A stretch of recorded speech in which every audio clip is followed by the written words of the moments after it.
Welcome back, it's next project time. It's been a few weeks since the TIE Fighter. This is the second of the two kits that my two grown-up kids bought me last year for Father's Day. And I can't wait for you to see this next build. So, here's the next project. Going over to my table, it is the 1/100 scale Metal Gear Rex from the original PlayStation game Metal Gear Solid. Made by Kotobukiya. I don't know if I've pronounced it right because it's Japanese. And the box, you can see the box is probably about 3 times the size of my hand. Box art's really nice, like a shiny silver. With the art from the game itself. Really nice. That's what it could look like when it's finished.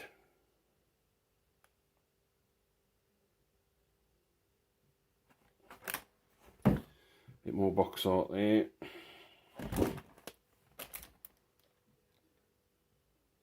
This kit was £100, £100 from Tokyo Toys. That's why I was blown away when the kids bought it to me on Father's Day. This is more like a Christmas present. And there's the box with all plasticking. So what I'm going to do is I'm going to pause this so I can unbox it. Right, so I've got all the sprues out of the box.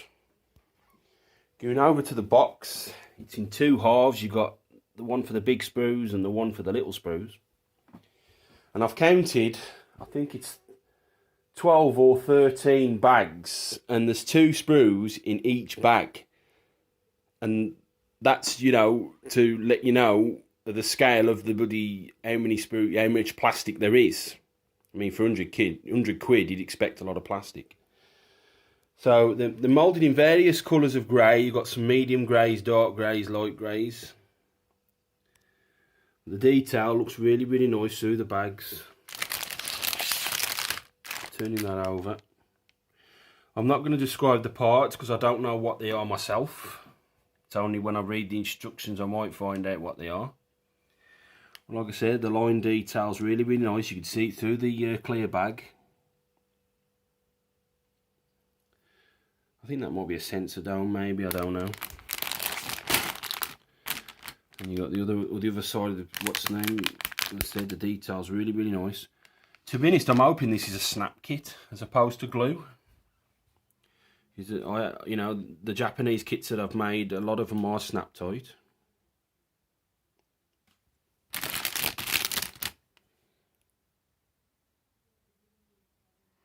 Now with this one, there's your base.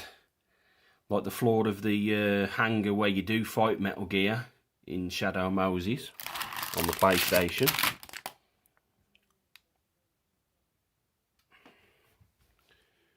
There's a dark grey sprue there. You see some of the ribbon details on that piece. Here's like a lighty sandy grey sort of sprue. Now this is only half the sprues because I couldn't get them all on this table. So going over to my model table, here's the rest of the sprues. I think that might be the other piece of the sensor dome.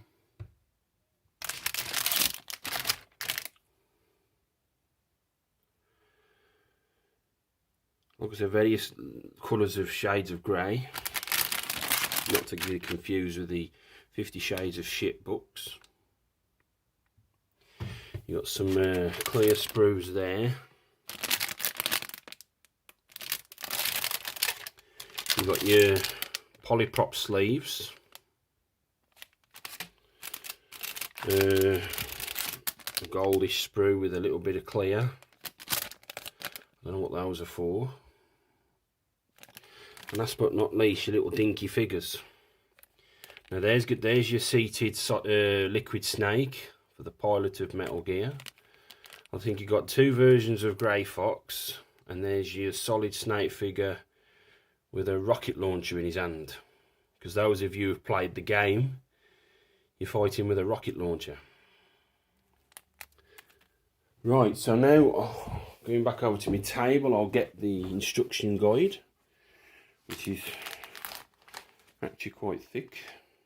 There's a lot of pages to this. It's in Japanese, but I found an English translation version of this, so I'm gonna download probably that as well, or just write on the steps.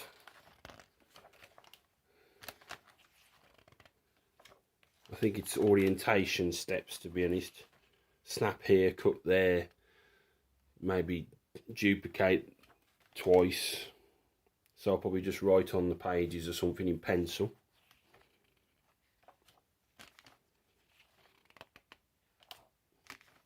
But to be honest, the diagrams are really well put together. And you've got all the piece numbers, so at least you won't get confused. That's what it could look like when it's on the base. And last but not least, some paint tips and paint guides.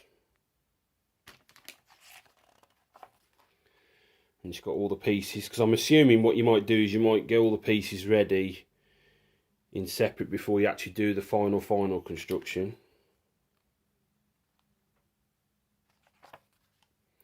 And that's the paint guide done.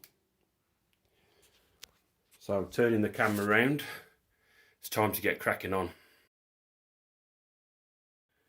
Right, I've started work on Metal Gear now, and this is what I've got so far. This is about an hour's work, which is not too bad. So going on to the plans, it's step 1 and step 2. Now step 1, you start with, you've got to make 2 of these, which is going to be those 2. So you get H9 and H10, and you clip those together, because it is snap tight. Once those clip together, then you get D7 with a little peg there. You shove the little peg through the hole of H9 and H10. And then D6 has got a little mounting hole at the back inside there, and you just clip those together. Now, they wouldn't go together 100%, so I just got my pressure clamp, give them a quick squeeze, and that little light last click, as it were, locked into place. So doing all that, you get the lower part of these legs. Now going on to the straight part of the legs, which is basically a D20 with a little loose piece, which is K12, and that pushes in and out. And there's a little stopper on the back of K12, which stops on the back of there. So you lay D20 flat, put that arm in, there's a little hole there with a little peg there, goes through the hole of the completed that assembly, and then you push that into place. Then you get the D18, which is the other side to the D20, and you just push that down and get it to click into place. Again, using my pressure clamp just to get that last click, and that's what you get, 2 of those complete. Going on to step 2, you start with the feet. So you got a D17 for the foot, you got H4 which clicks into D17, then you got H5 with the polycap sleeve, which is PCF, that goes into the back of H5. So you push H4 in first, then you put the sleeve on the back of H5, and then you push H5 into place, which is basically, just pull that forward a bit, which is that piece there, just the little bottom piece of the foot. Once you've done the bottom piece of the foot, you get K9 and K10, you push those together to make a little arm there. Once that's pushed together, then you push M4 into the side of K9. There's a little hole at the back of there and a little peg on the back of M4.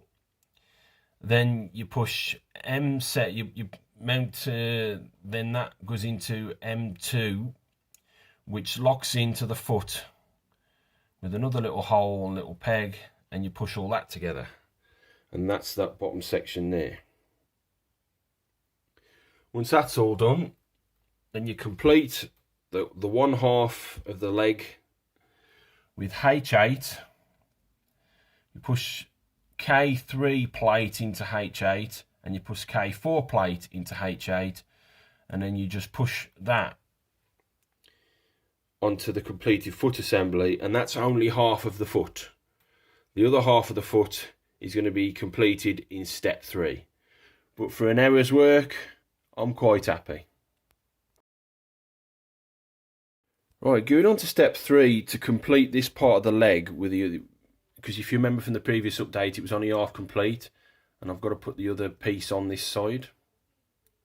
I've made a bit of a boo-boo. What I've done is I've put the H7 cap to complete that leg, but what I've realised is I didn't put that completed leg assembly in first. It's telling you to put that in, then complete the leg with the H7 cap. So just be wary of that, because I've got to take the H7 cap off now. This is going to be a bit of a struggle. Right, I've managed to get the H7 leg cap off now. There they are. So just here there was like a little square hole. I got my little square file, got it in the hole, pulled it out slightly and did a bit of twisting. Then once it was opened a bit more, I got my rectangular edged knife, bloody file, and just twisted slightly, and then the bit there came away slightly, and I just got my snap knife very, very thinly, got it in there underneath, twisted, and on the top, twisted. Took me about 2 minutes to get it to come off, but they've come off. So now I can put my completed first part of the arm in there. As you can see, that K12 part that was loose, you have to extend that, and that locks into there and that little channel there. So all I've got to do now is just put the H7 caps back on. Right, I've now put the H7 caps back on, and they're looking really nice. Now there's the little hole there, it's like a T shape. That's where I got my file and pushed it out and twisted it. Then with this and twisted it.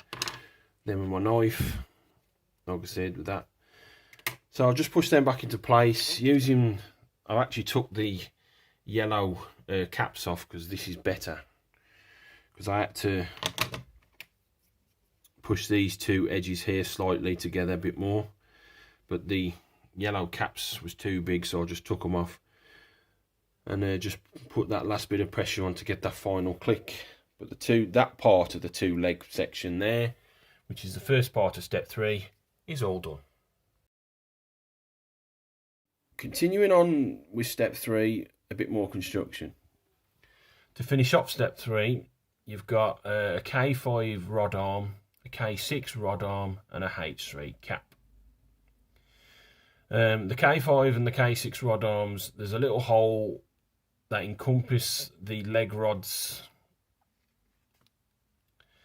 So what it tells you to do, the first part of the orientation, you put the rods into the little holes, push those into place. Then the second part of the orientation is to push the little mounting tabs into place.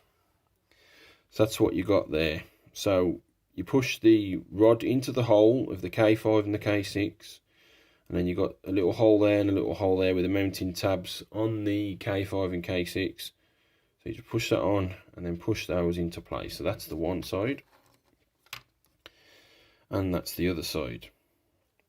Now, here's the H3 cap end. Remember that T shape which I used to prise the two parts apart when I screwed up by not putting those in?